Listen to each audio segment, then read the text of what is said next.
We're ready. Okay. Okay, I don't see me. Yeah, I see you. Oh, okay. Well, the first question is answerable as a yes. The rest of the presentation is concerned with both good and bad news. The reality is that we're in bad shape, and for the foreseeable future, I don't see us changing anything. Next slide. Okay, a view from Sri Lanka. This is a young man who follows COVID-19. Sri Lanka is one of the 2 or 3 peoples or groups that are successful at controlling the virus. His view is that we're never going to contain it. And my own sense is that the Russians are getting back at us for messing with their superpower status in the 80s and 90s. And by electing Trump, they've set us up for a big fall. Okay. We actually know how to suppress COVID-19. And as I've said, there are countries that have been successful. We'll take a look at the situation in those countries and how, in fact, they are successful. The reality is that there is a 4 to 6 week window that's required to beat COVID-19. The 4 to 6 weeks are to be used to control the infection rate. Currently, the infection rate is too high so that for us to be able to manage the COVID-19 disease. Basically, in 2 months, you need to isolate and shut everything down except food, police, and that's about it. The 2-month lockdown needs to be followed by a test, trace, and isolate process. All 3 of these aspects of the control mechanism are necessary. The tests are basically immediate or essentially immediate results returned. The trace is the contact tracing, making sure that we identify people before they've come down with the virus, and then quarantine people who need to be quarantined. Many members of the world have already done this, like, for example, Germany, China, and the wonder of the world, New Zealand. Yeah. Okay, next. Now, this is what we're faced with right now. We currently are hovering at 160,000 plus deaths. It's likely, if things are not changed in the reasonable, within the next few weeks, that we will hit about 300,000 deaths before 2021. The question is, are we able to do something about it? And the answer is yes, we could, but we need some competent responses from people who are not doing anything positive yet.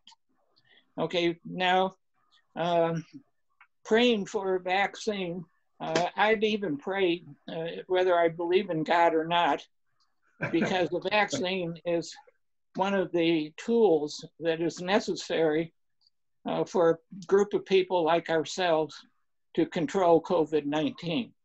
Before the vaccine becomes functional and usable, we are going to struggle. Okay, next. Now, the problem that we're faced with is that if 40% of the people fail to comply with any steps to control this, it's going to continue. And we'll see some slides later on as to what the difficulties are, because fortunately for us, we live in a state that has a competent leadership who understands what needs to be done. Now, her problem is having the resources necessary to do the job. We'll touch on that a bit in a few minutes. Now, the 40% of the people are essentially the members of Trump's death cult. There's a group of people who are just ignoring the potential for death and marching on as if nothing is happening. Okay, next. Okay, what is it that underlies our difficulties? Why doesn't Trump know what to do? Well, it's basically because our experiences are with linear growth processes. Our brain evolved in an environment in which linear growth was what was taking place. And our ancestors dealt with the exponential growth processes by establishing complete quarantines within their tribal villages. When an infectious disease broke out in Africa with our ancestors, they shut down all intertribal movement. Okay, if you caught the disease, you dealt with it in your own tribe and it was not spread. Now, the second item is system knowledge. This is knowledge that is a result of things that took place during the Second World War and has yet to be integrated into our society. Part of the difficulty is that system knowledge produces information that causes problems for people in positions of power. Now, for example, the first use of systems knowledge in any constructive way beside the Second World War is the Club of Rome investigation into the problems with unmitigated population growth. Of course, the problem there was that the solution was unpalatable because the solution was to change our economic system and control the population growth, both of which is rejected by our leaders and people. Okay, next. Our national government is completely dysfunctional. The present leadership couldn't manage their way out of a paper bag. Good luck with what happens for the next 6 months. Okay, move on.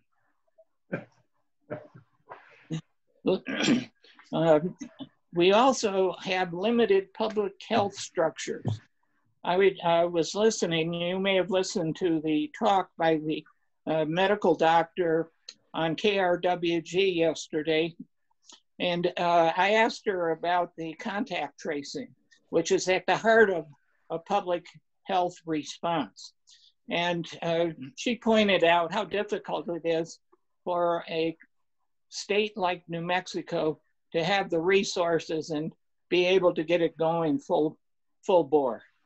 Okay, so until the federal government is able to provide resources, for example, if you want to do contact tracing, we ought to put the military to productive use. Soldiers, young soldiers can call people on the phone and inquire about their health. Okay, but until something like that happens, we're just flailing away. Well, this is 40% of our nation has formed a death cult. That's, I'm saying nasty things about our fellow citizens, but unfortunately, that's what's happening. All right, next. Here's the crux of our difficulty at the national level. Magical thinking. One of the things that you have to realize is that human beings, all human beings, you, me, our national leaders, engage in magical thinking. In fact, only a limited number of us have been trained to use, oh boy, the name leaves me, but it's learning how to think rationally. Only a limited number of us have been trained in such behaviors. Okay, move on. Hi, John. Oh, he's talking to his computer. Okay, now, part of the magical thinking is, of course, statements by our dear leader. He saved millions of lives. Unfortunately, not ours. Next. I don't know how to do this, and I can't interrupt him because... It'll go away without anybody doing anything. Terrific. An exponential infectious disease does not go away on its own. Move on.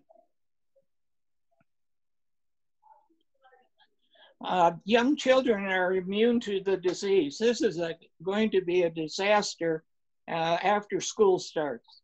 Young children are not immune. What has happened with young children is that when we close the schools down at the beginning of the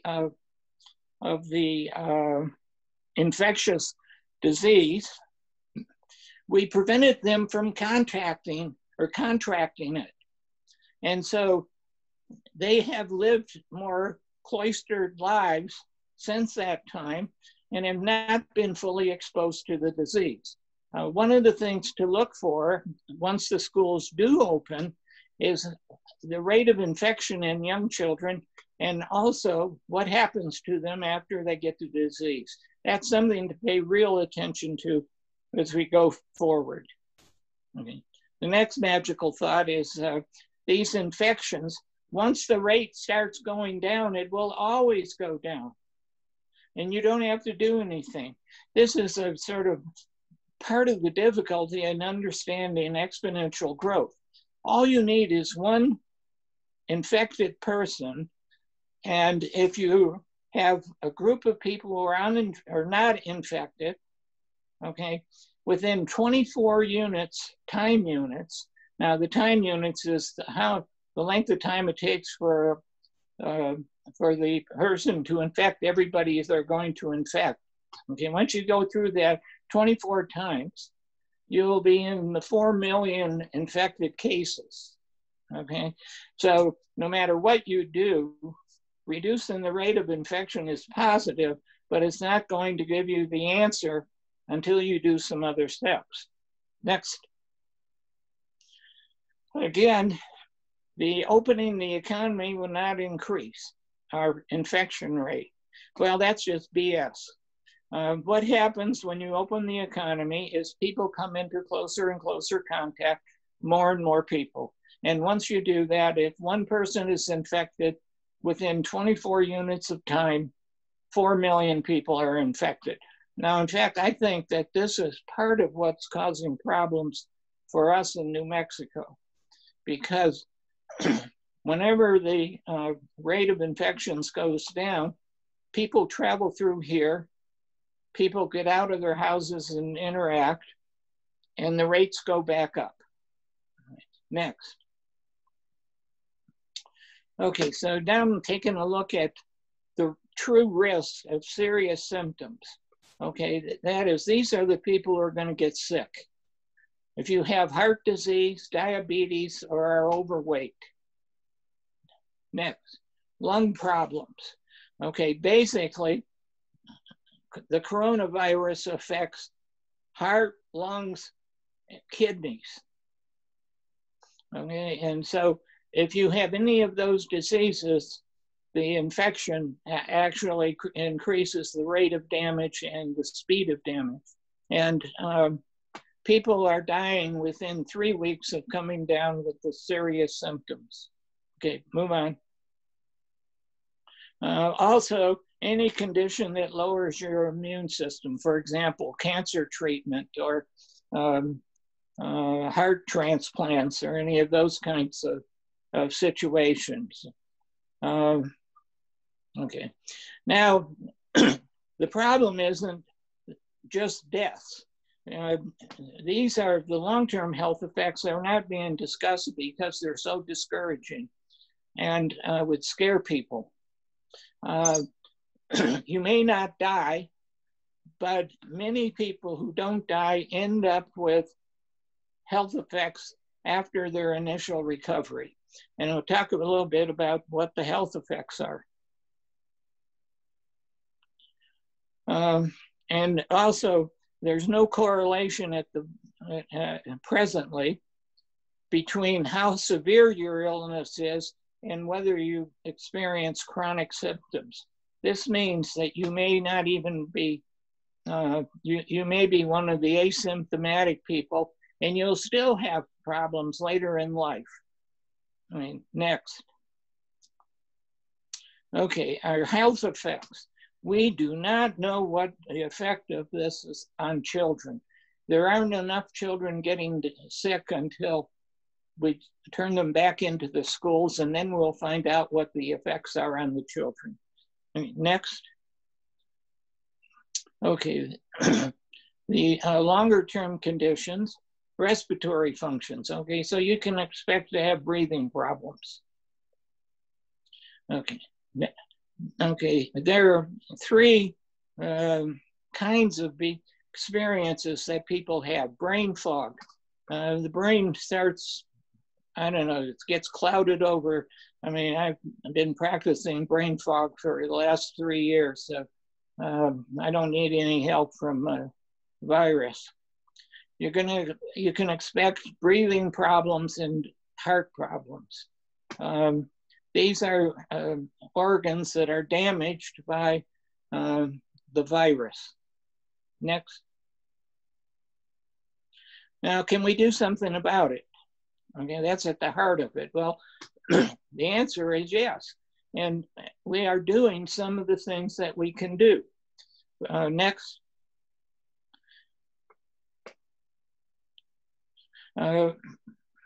We're making advances in the biological arena. That is, for example, vaccines, which I'll talk about in a few more minutes, and investigations into possible treatments. If medical sciences are in the same condition, the reason that these two areas are progressing is they're actually run by intelligent people with brains and are using their brains. It turns out that some state and local officials are also using their brains. Unfortunately, not enough.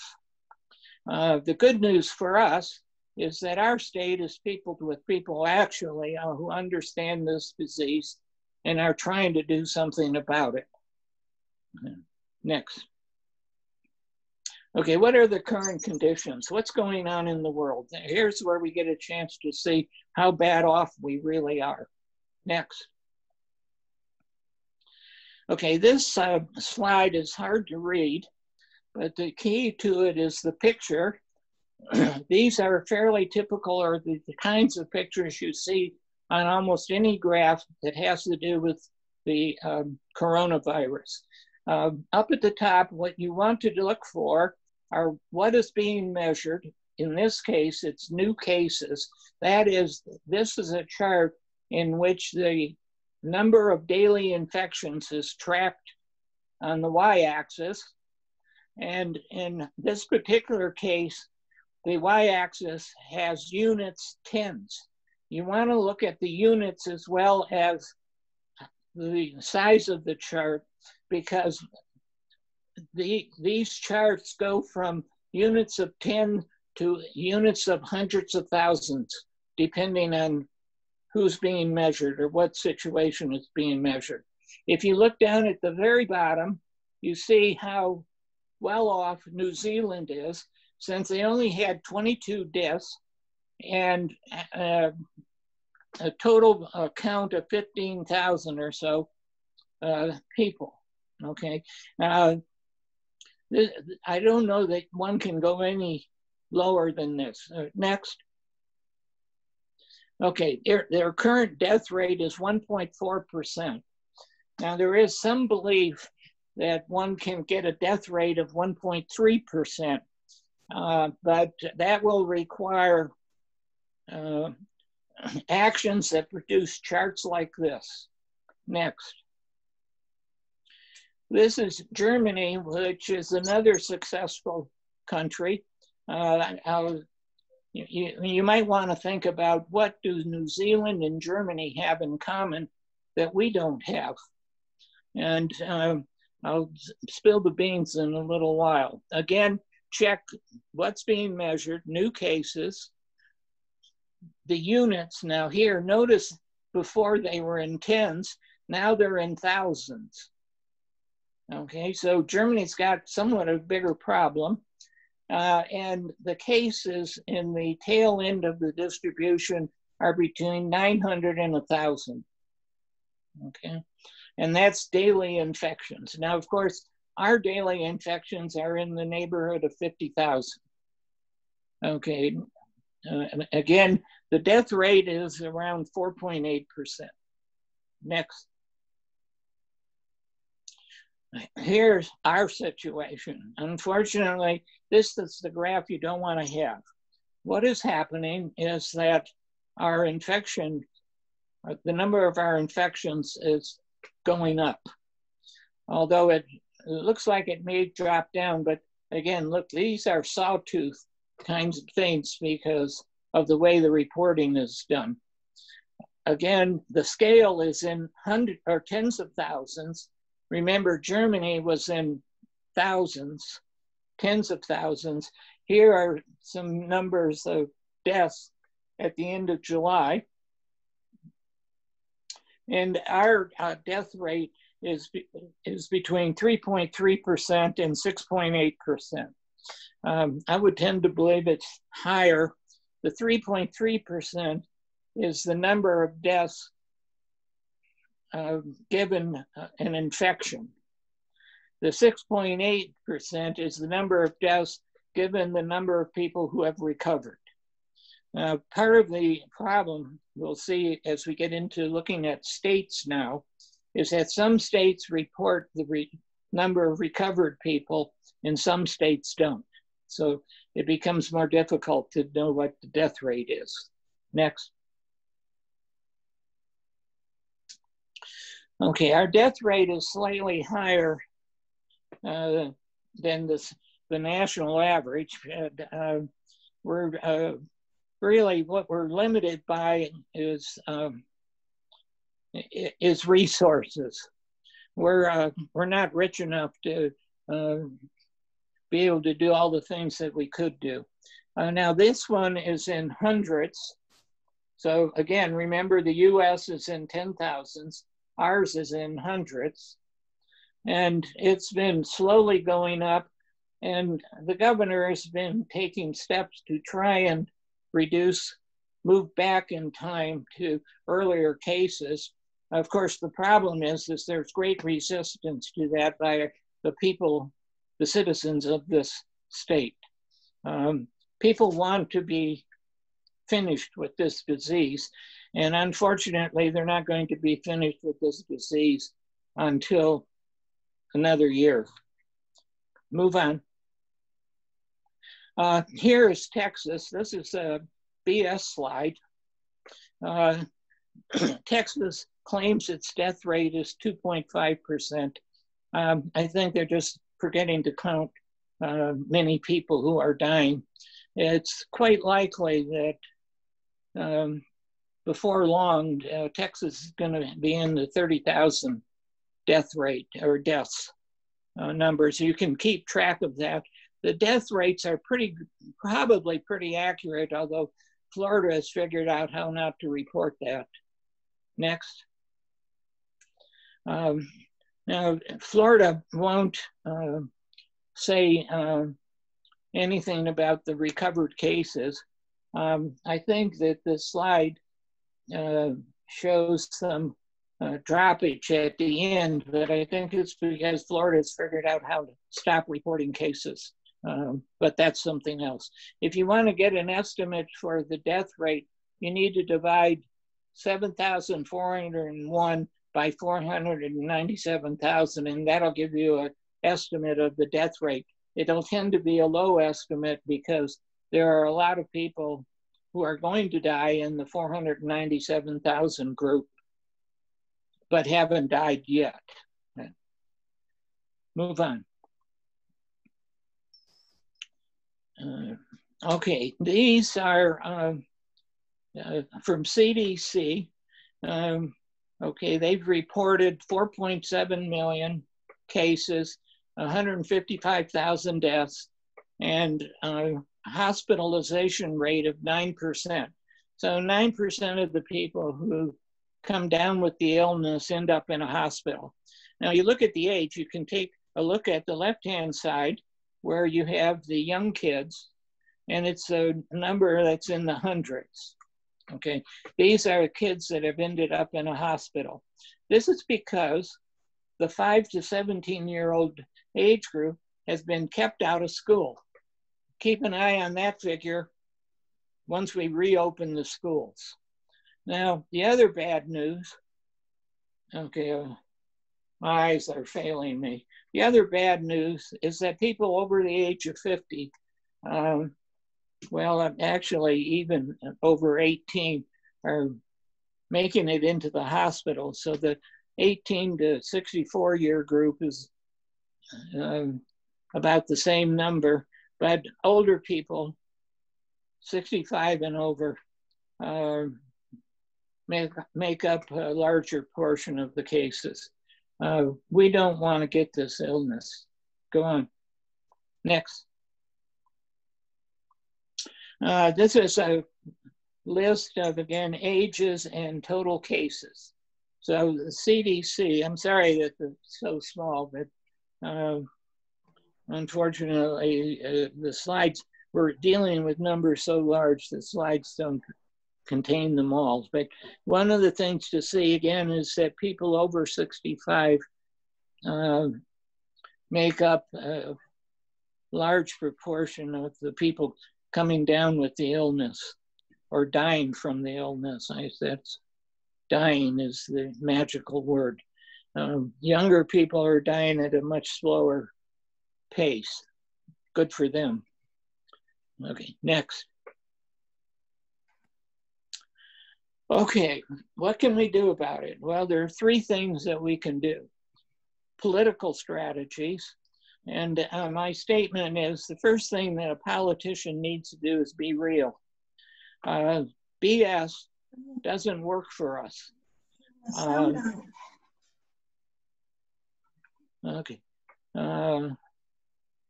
Okay, I'm not sure you're getting the picture of me, but I'll continue on. So you want a politician who's real. The national politicians are not too real. The state politicians in New Mexico are very real. Okay, what is taking place in the behavioral area is limited, okay? You can see how much difficulty it is to get people to wear masks. Now, there are three kinds of masks. The first one is a mask that will take care of you, protect you. It has a breathing hole that allows gases to escape from your breath, and so it doesn't help other people. This is a mask that helps protect other people if you have the disease. Notice that it closes your nose and mouth entirely. And if you want to protect both yourself and others, you can get an N95 mask if they're available and wear them. Now, one of the problems is that even in New Mexico, I saw a doctor last week talking about the lack of reserves in the PPE arena. You'll get mixed messages about PPE because we don't want to face up to the fact that for the last 6 months we've been wasting time and money in an attempt to avoid treating COVID-19. Now, the biological research and the medical treatment, the biological research, again, is moving a lot faster than it has in the past, but the medical treatment is still limited. Okay, let's move on. We'll look at more of those things. Okay, what do we need to do in the arena of political actions? Well, the first thing at the national level, next, is that we need consistent guidance. We don't need some idiot spewing inconsistent statements on and off and do this and don't do that and whatever you hear. It's just confusing. It causes you to engage in risky behaviors when you would have chosen not to. The next thing that the national level needs to do is provide resources. The fact is the federal government can print any amount of money that it chooses to. It's not wise to print too much, but it can keep the resources flowing if it chooses to. It can also purchase things at bargain basement rates, much cheaper than can be purchased by the states. Now, there are some things going on in the area of resources. The government is buying some test equipment that can produce results in 5 minutes. We'll talk a little more about that later. The next one is effective treatments. Stop talking about hydrochloroquine and talk about what really works and use real data. Now, again, this is a problem at the state levels, and some people are just going to get a lot of BS and others will get the real situation.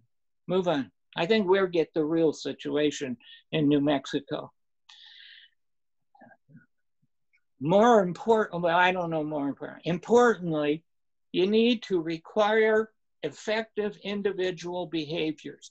For example, make people wear a mask. And if they don't wear one outside, write them a ticket, haul them off to the Hooskow, drive them home, whatever you want to do. But basically make people do behaviors that are effective. Next. And if they don't want to live here, they can always move to Russia. Within the Department of Health, this is where the rubber meets the road. Okay, next.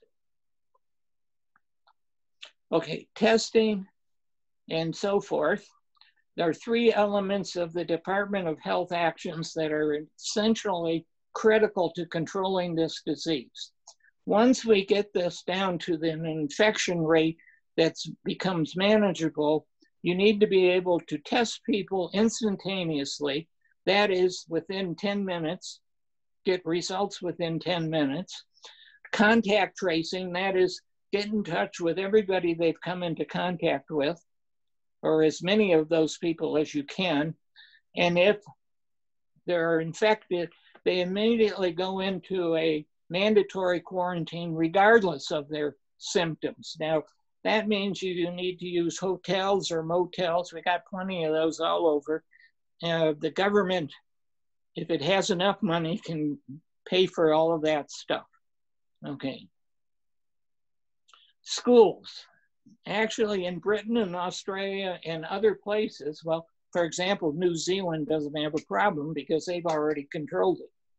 But people have looked at the situation with schools and they found that as long as you can do contact tracing and testing in place, okay, that is, every school has a test equipment and can test a kid and get results within 5 minutes, okay, the schools can function. Next.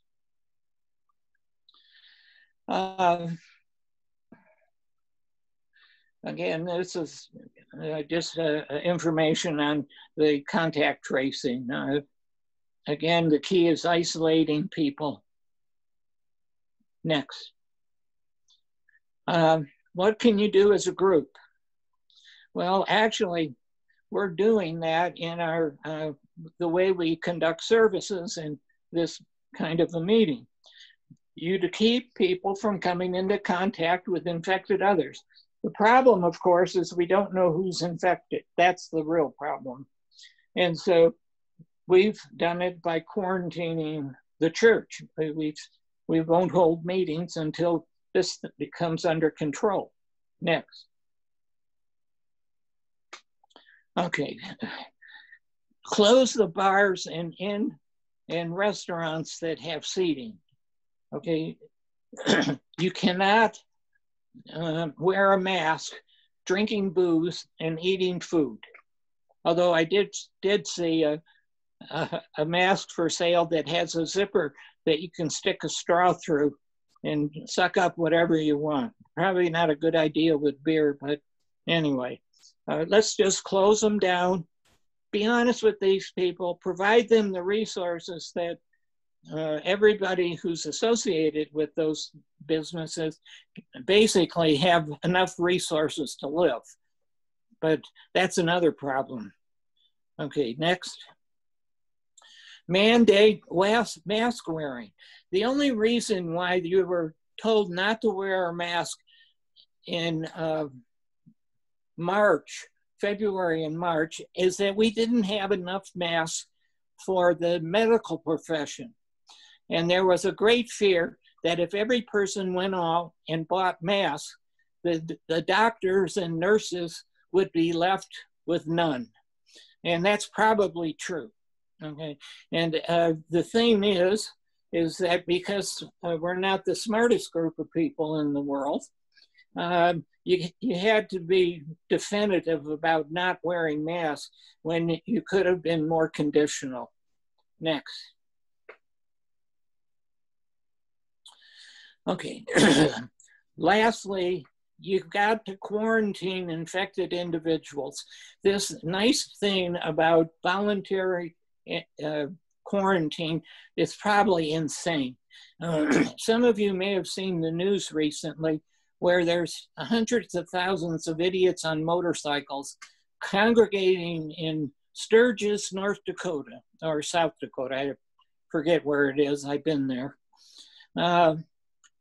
These people are a disaster waiting to happen. Unfortunately, some of them will likely pass through New Mexico on their way home. Next. Individual actions. You can take steps yourself to limit your disease exposure. Do not have contact with people infected with coronavirus and avoid contaminated surfaces. Again, the problem with this is people infected.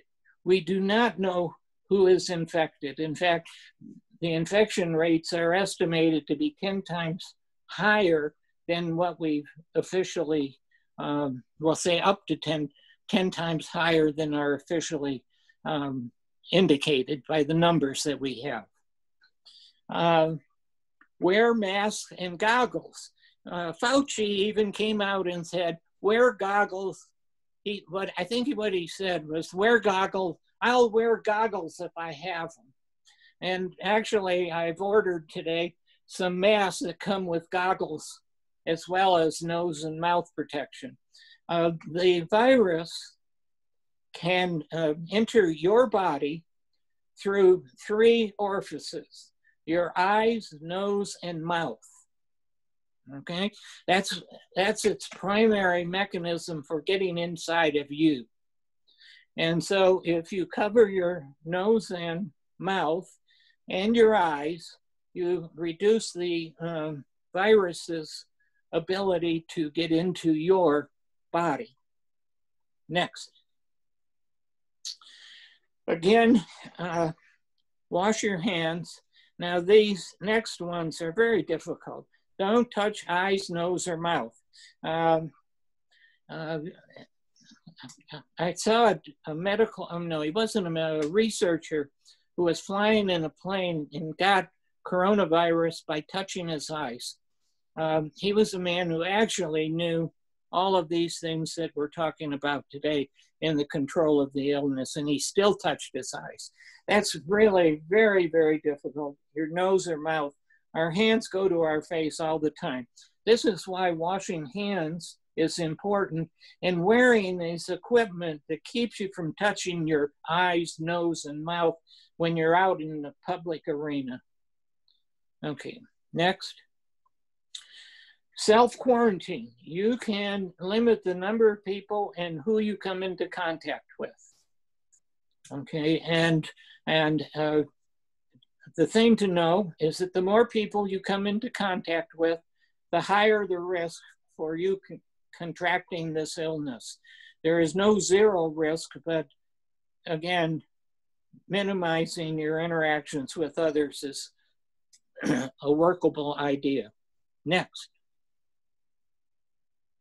And then disinfecting surfaces and infected objects, potentially infected objects. So, keep your surfaces, when you bring things from outside inside, pay some attention to disinfecting what you can.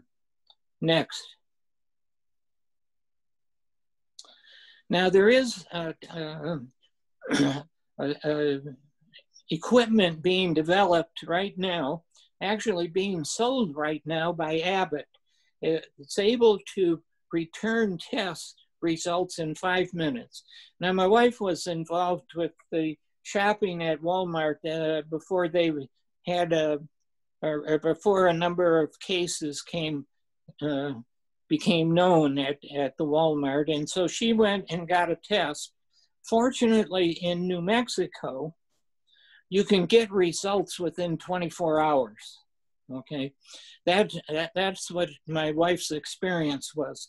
If you live in perhaps places like Albuquerque or larger city centers, the tests are coming back in 1 to almost 14 days.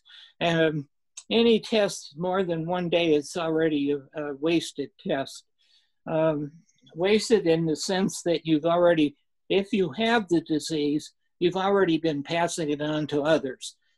If you really wanted to protect other people, if you came into contact with the virus and you received a test, you need to quarantine until you get the results back, because it turns out that you're able to develop the disease within up to 14 days in terms of what our current knowledge is.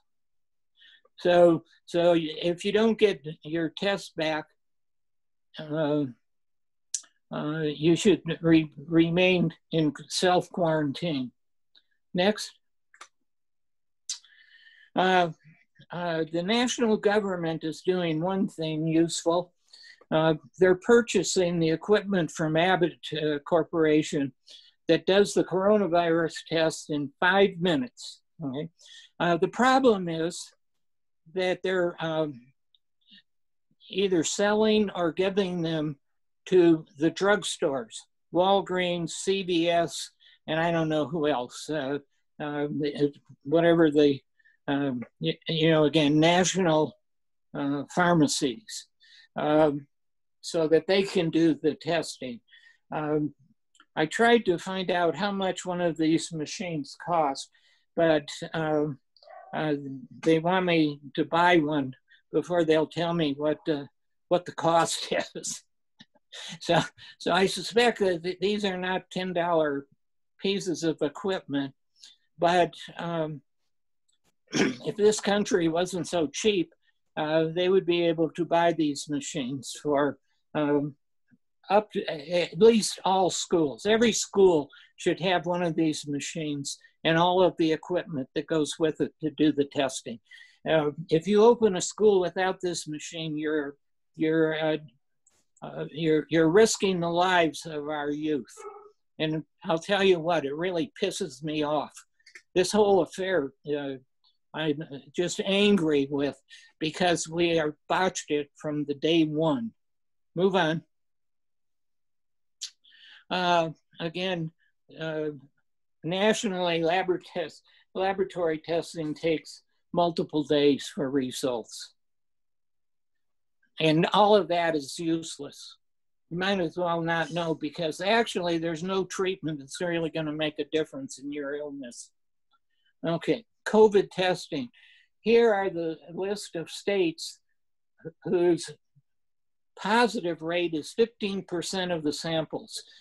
The sort of rule of thumb, and I think it's more guesswork than it is scientific, is that you need a 5% rate of positive tests.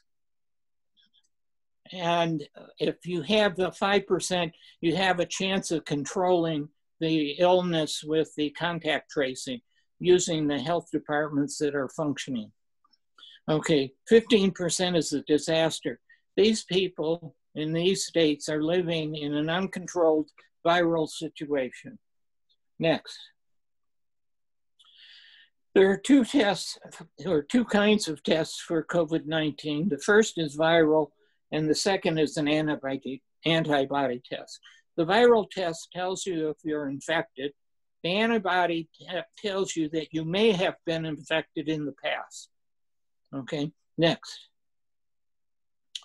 Our US samples, again, shows the fact that we're in an uncontrollable situation in the US, is over 8% are coming back positive. Next. Okay, our president, our dear leader, wants to get a vaccine. His strategy, his brain is fixated on two things: hydrochloroquine,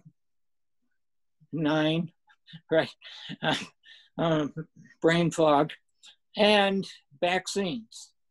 The fastest they've ever been developed is 4 years. This leads us into 2024 before we have a vaccine. He thinks that he'll have one before the election and everybody will be cured.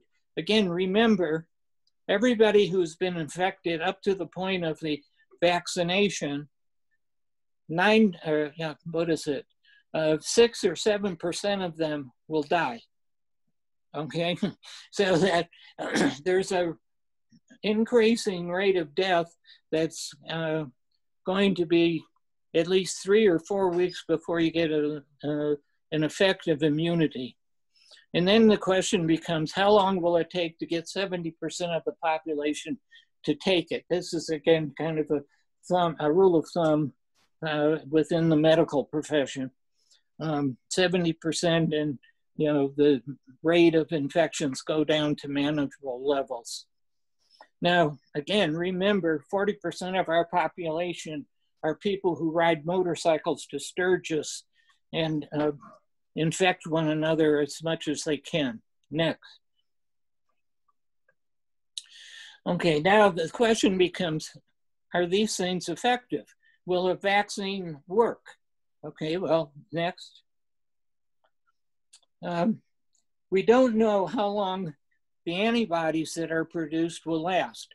There is some evidence that there's a limited amount of time and the immunity will wear off. For example, there were 2 infections, which is actually why why the Asian countries have a very effective response, because they had these 2 diseases in large numbers and had to control them, and they developed the mechanisms of control.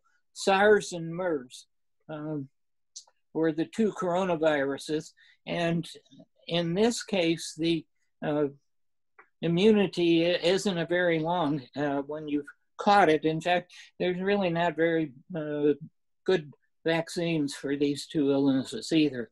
They're controlled by contact tracing, basically. Testing and contact tracing. Now, what about other approaches in the biological arena? Well, there's a group of cells that destroy infected cells. They call them T cells. And they can recognize an infected cell and then go destroy it. But they have to sort of learn what the infected cells look like, somehow to recognize them. And so there's a way of training them by exposing the body to portions of the coronavirus. Okay, next. Here are the vaccines that have entered stage 3 testing. Now, I caution you, this is recent entering of the stage 3. That's the final stage in testing. It's where up to 30 or more thousand people are exposed, are dealt with, treated in some fashion. Now, the problem is that you have to wait for the results to come back, and I, in my own mind, think anything more, keep it down. Oh, anything more than 3 months is a BS test, and is just going to conduct the test on the population at large. Okay, the first one, Pfizer, is New York, but they're working with a German biotech company. So we better be friendly with Germany. If I remember Trump's behavior recently, he's not treated Angela Merkel very well. The University of Oxford and AstraZeneca, this may be our biggest or closest ally. They are dealing with the virus. There's some information as to what kind of virus it is. Next. China has 3 different vaccines in stage 3 testing. Of course, China no longer supports Donald Trump, and I would like to see Biden get elected, so who knows what they're going to do with their medications. Next. Then in Australia, again, there's a research institute that is using a tuberculosis vaccine that may have been modified with, well, I don't know. It may have been modified in some fashion. Next.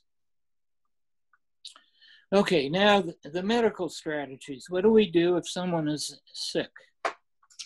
Okay, first is you can provide oxygen support. Next.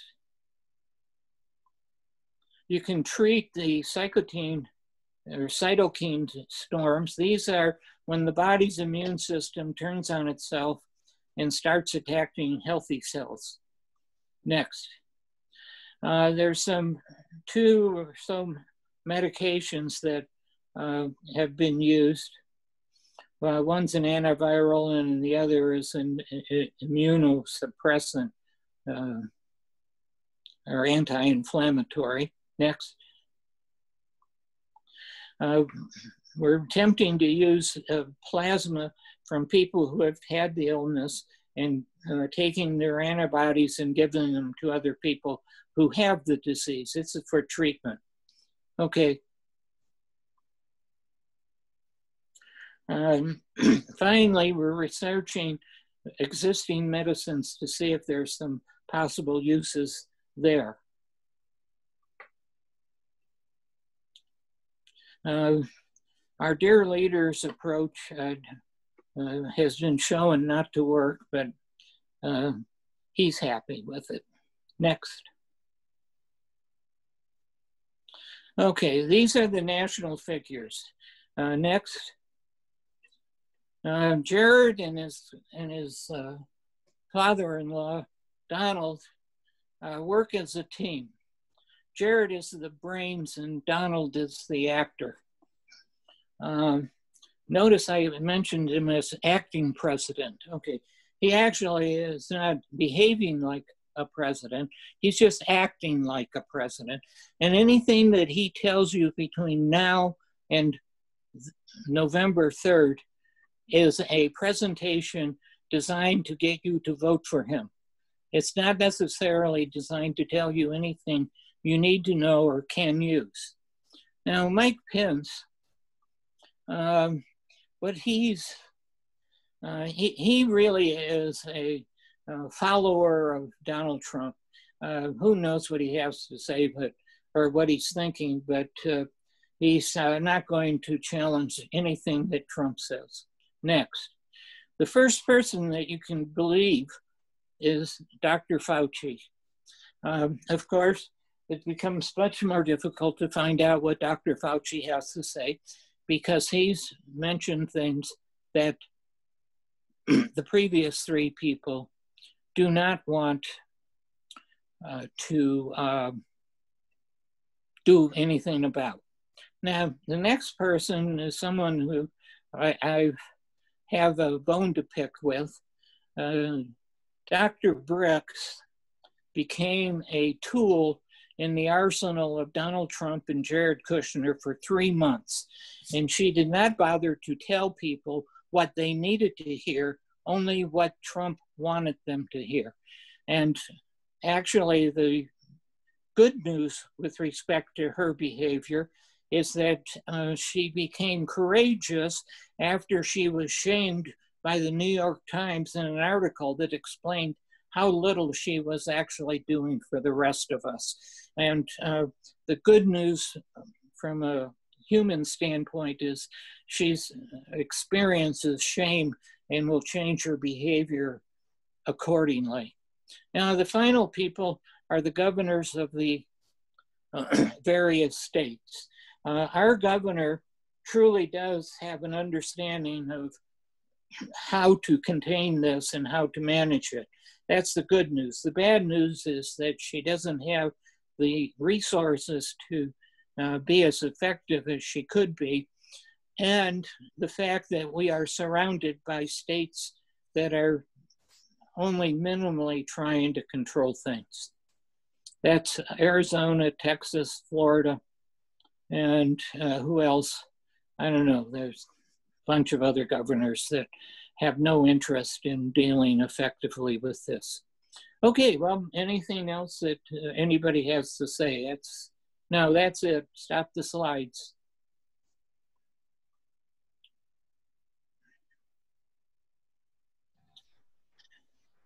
Okay.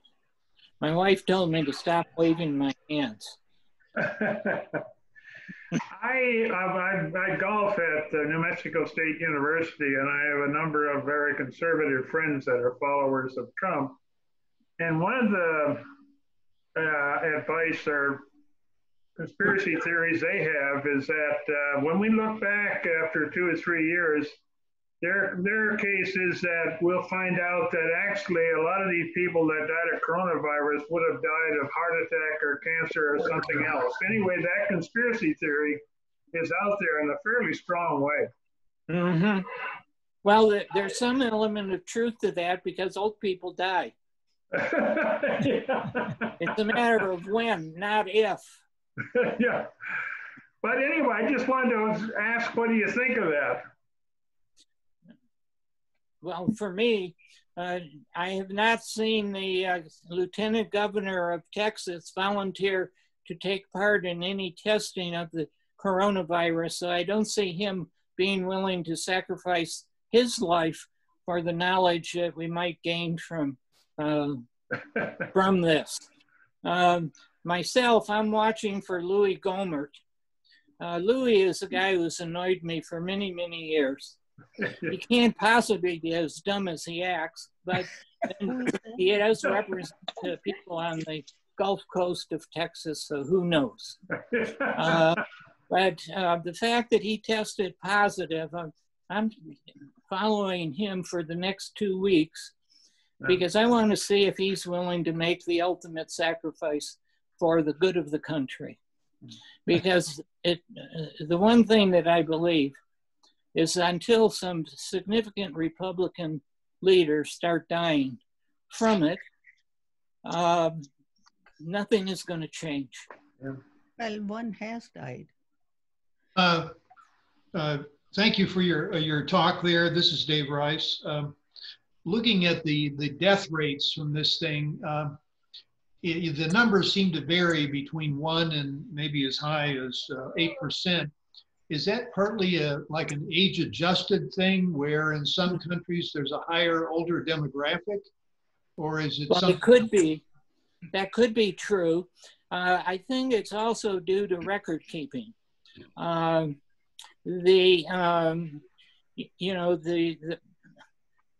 record keeping on coronavirus has been botched pretty much from the beginning because it provided bad news and nobody wanted the bad news in the political system. I also think that the problem depends on how you figure out what the denominator is in the percentage. The deaths are probably accurately reported.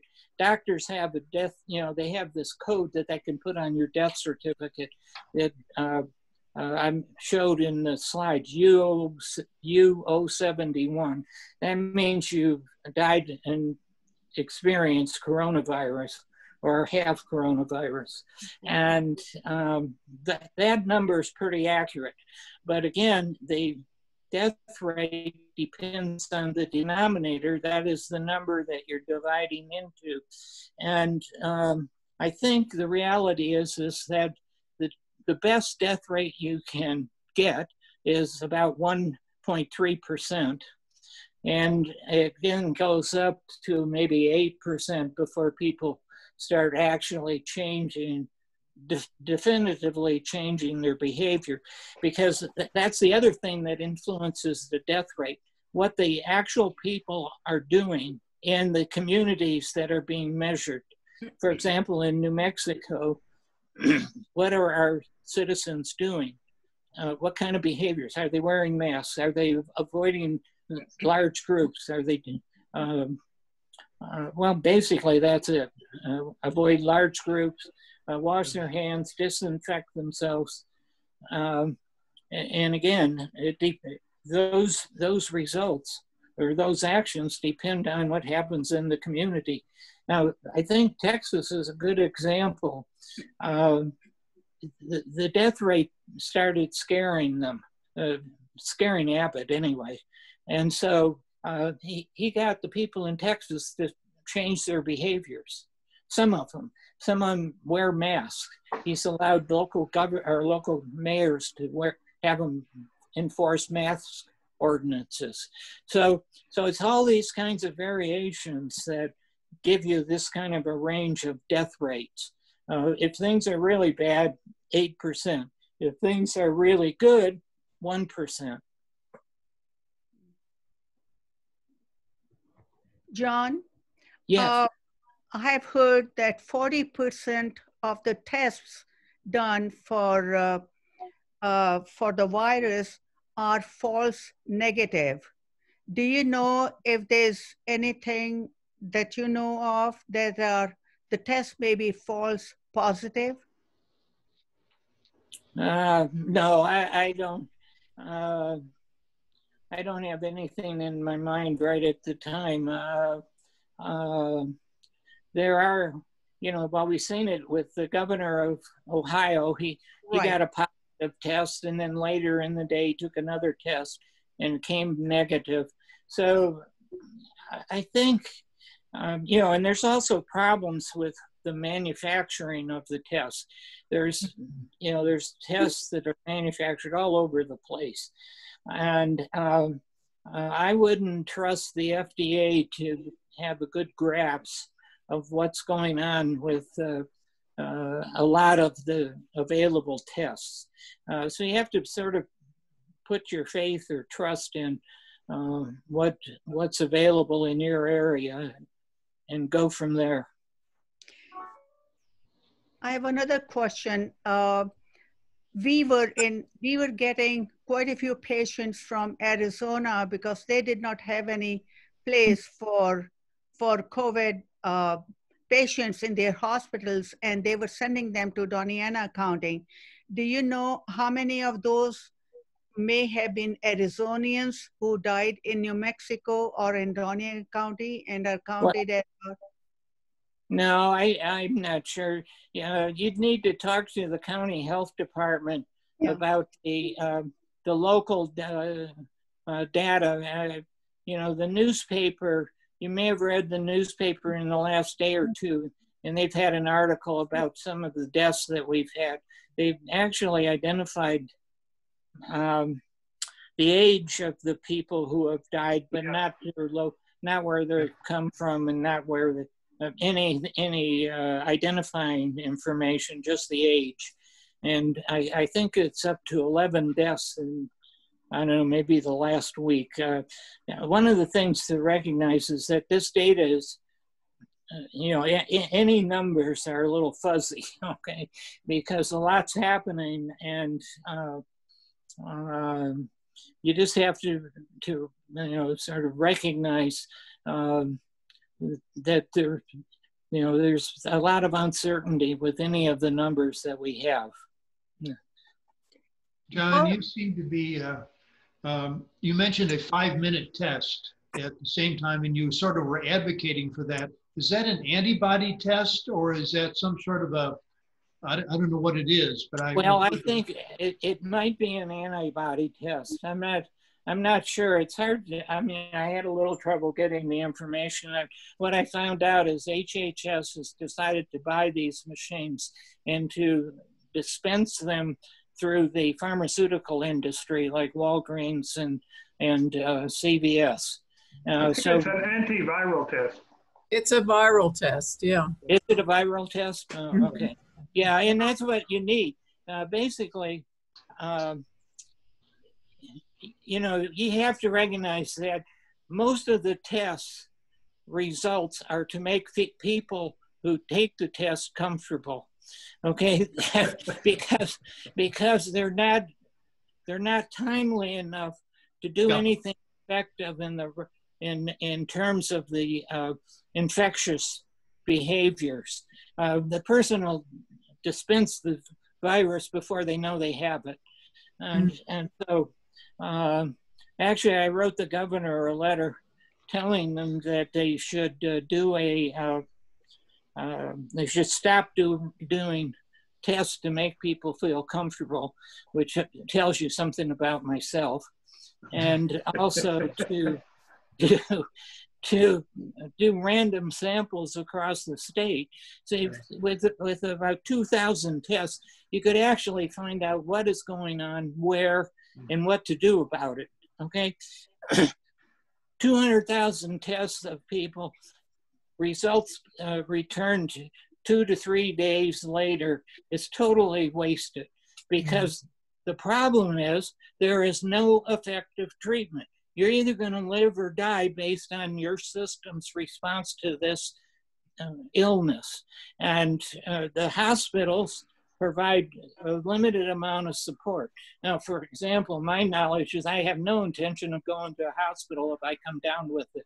I'm getting me a big bottle of wine, and I'm going to enjoy super. But that's another. You have to make up for your own mind. Just know that there people, for example, who go on a ventilator are almost dead, and most of them are going to be dead in some limited period of time. That's just the facts. If you remember early on, hospitals were celebrating when somebody left the hospital. Okay, you remember those celebrations? The patient comes out in a wheelchair, everybody's cheering. Well, the reason why that's the case is that not very many people are coming out of the hospital. Most of them are going to the morgues behind the hospital in the refrigerated trucks. Okay, so that's, it's not the doctor's fault. They don't have the medical treatment that's going to make a big difference for everybody. It's just the way it is. And it may be possible, I'm paying attention to what sort of treatments are becoming available. So there's a real possibility of a breakthrough, and then I'd go to the hospital, but not the way things stand now. Annette, you had a question. Oh, no, I had a comment. It's like at the beginning, you kind of asked a rhetorical question, like what did New Zealand and Germany and Australia did so much better. But even now, Germany is pretty much draconian about the whole thing. You know, it's like they don't let visitors from a whole host of countries not in. Right. Like I Including had U.S. Well, I had to cancel my trip to see my sister because nobody from the United States can come in. That's Not right. even citizens that don't live there can come. Mhm. And visitors that fly in from other European countries, they get tested as soon as they get off the plane. And then if they test positive, they, you know. Yes. Yeah. No, that's, I mean, and everybody, no matter how you test, you have to go into 14 days quarantine, mhm. you know. It makes Just be sense. on the safe side, yeah. Yeah, it shows how bad we are since nobody will let us come visit. You know, obviously the New Zealand has got a unique situation where they don't let anybody in. Well, yeah, I mean, they're on an island. That's a lot easier. Yeah. You know, it's But like Germany is surrounded by other countries, you right. know? It's like, Well, that's a the lot United harder. States we're on an island too. It's just a bigger island. And Cuba has instituted, I have a book flight for October back to Cuba, and they've instituted a 24-hour quarantine, and they do test you when you come into the airport, and they're supposed to give you the results. And I think they also take your temperature when you fly in. But they are limiting your baggage, which they've done in the past, but it's been a while since they've done that. So I can only take one checked-in bag, which is, that's like 10 years ago that was in effect. So they're doing that, but they've really controlled the virus too. And it's like this thing about you put people in quarantine that you think are high, they have a high predisposition for spreading it, young people, people you think are not gonna abide by in-house quarantine. But the older folks, it's like they just do in-house quarantine or they hospitalize them. But they also have a lot of them, they have very few cases anymore. And they put a mandatory mask system in, but they've done an excellent job. And the fines are really high. I talked to my sister yesterday, and I mean, you get caught doing anything, you know, bad that you shouldn't, fines are as high as 25,000 euros. Oh my God. Yeah, I mean, they mean it, man. They mean it. Yeah. Serious. You know, a couple of hundred. Yeah. The difficulty. David, you wanted to comment. Yeah, John, have you look at these studies from New Zealand to Germany to the U.S. If you just did have you seen any what I call back of the envelope calculations to say how many extra Americans have died? I came up with a number that is somewhere north of 100,000 if I just do demographic comparisons between like Germany and the U.S. Germany. Sure. Well, yeah, you can look at the numbers and you can see, you know, Germany is probably the size of some bigger states. You know, even in this country, you can manage this. You know, the Northeast suffered enormously and figured out what needed to be done and have been doing it in a pocket of the country that are very low in terms of infections and deaths. You know, the whole Northeast. The problem is right now through the South and West. And even California, you could see when this started, California really could manage things. And then I think what happened is that Los Angeles kind of broke out of the controls, and then it blew up on them. You know, see, look, just think about it. If you can infect somebody in 7 days, within 24 weeks, one person infected can create 4 million infections. Okay, this is unbelievable. See, this is our brains can't get a hold of it. It doesn't make sense. We evolved in a linear world, and the world has been linear until the Second World War. That's only 50, well, I guess it's 60 years, 70, who knows, 75 years now. I was born just before the war, so it's 78 years old, 78 years ago. But that's when exponential experiences started occurring. And our schools still don't teach about those things. They don't teach about systems. Our world, our brains have created the most complex systems on Earth. A system is essentially a collection of objects that experience one another in positive or negative ways and have properties that emerge unexpected from what the individual elements are doing. Okay, human beings make those things. That's our existence. That is our environment. It is systems. And we don't teach about systems except for very limited situations, and only a few people like myself are crazy enough to get involved in this. And you can see the reactions are so negative. If you remember a woman named Donella Meadows, who was instrumental in the world modeling of population growth.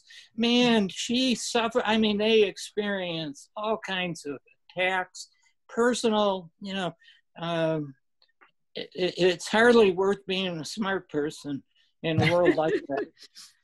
Well, David, you need to, I think what a lot of people do is they look at a map and they see the size, the physical size of Germany, and they go like, oh, that's a tiny country. Germany has over 83 million people.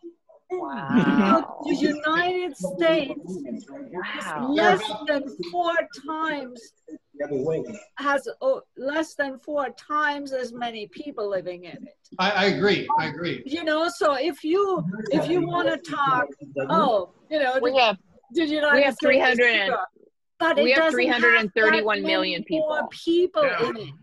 So, just if you spread out the more people over the huge country, and some of the states don't really have that density, the United States should have handled it so much better than some of the densely populated countries. And some of the densely populated countries handled it better. Yeah. So what the fuck is your excuse? Well, yeah. Well, right.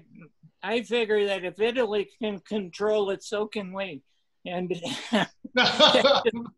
that's just not true. In fact, that's the first time I got mad about the American response is that I was paying attention to Italy, and I said, Italy is coming here. Italy is on its way. And we did absolutely nothing to prevent it from getting here or to manage it. And it's inexcusable. It really is. And in terms of the deaths, I mean, you can figure out a lot, but, look at, there's a lot of comparisons with countries that you can look at the death rate per capita. There's a lot of numbers on deaths per 100,000 people. Oh, yeah. Sort of ways they measure deaths. Yeah. And you can find, countries like Germany, even take Europe as a whole. That's really closer to a model for us. And they're doing much better than we are.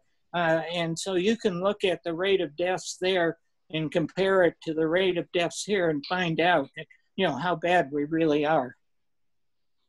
John, I think we still have Carla on board, and you may know the answer to this one. I don't know, but I have seen and read that obesity is one of the risk factors for death if you contract the virus. Yes. And, so when you're talking about deaths per number of infected, and we are a higher percentage, is it possibly related to the idea that we also are very highly a high percentage of obesity. Yeah, I used to fly all over the world with the World Bank, and I notice when I come back into the U.S. all the time, but the first thing I notice is the number of fat people in the airport as compared to other airports. I mean, truly, it was true. Yeah. Well, our health system is really not, again, the individual, it's sort of like the medical profession is far better than the health that we receive through the system. If you have enough money, you want to come to treatment here. But if you don't have money, you probably want to be living somewhere else. Yeah. Okay. What I think is really sad is what happened in the 1918-1919 pandemic is playing itself all over again. And Trevor Noah has a really good clip on that, showing what happened then and what's happening now, and all the similarities, the whole thing about it's my right not to wear a mask. Back then it was a communist plot to wear a mask. It's just the names have changed, but still the same. Yeah. Well, humans, we don't have an evolutionary speed to make us behave better than our ancestors within our written history. We're still the same people who lived in 1700. We haven't changed. So not in this country, no, not at all. And we don't learn very well from our experiences. This really is our challenge, and it's hard to be positive about the outcomes. Thank you, John. Yeah, thank you, John. This was great. Thank you very much. Well, I'm glad you were interested. Shows you well done, John. What's happened to me. I've gone down a COVID rabbit hole. Well, don't we all? Remember next week, Nicole, she'll talk about coronavirus and homelessness. Thank you. Plus other things. Okay. That'll be interesting too. Yeah. Yeah. Indeed. Bye, everybody. Thank you. Be Bye. well.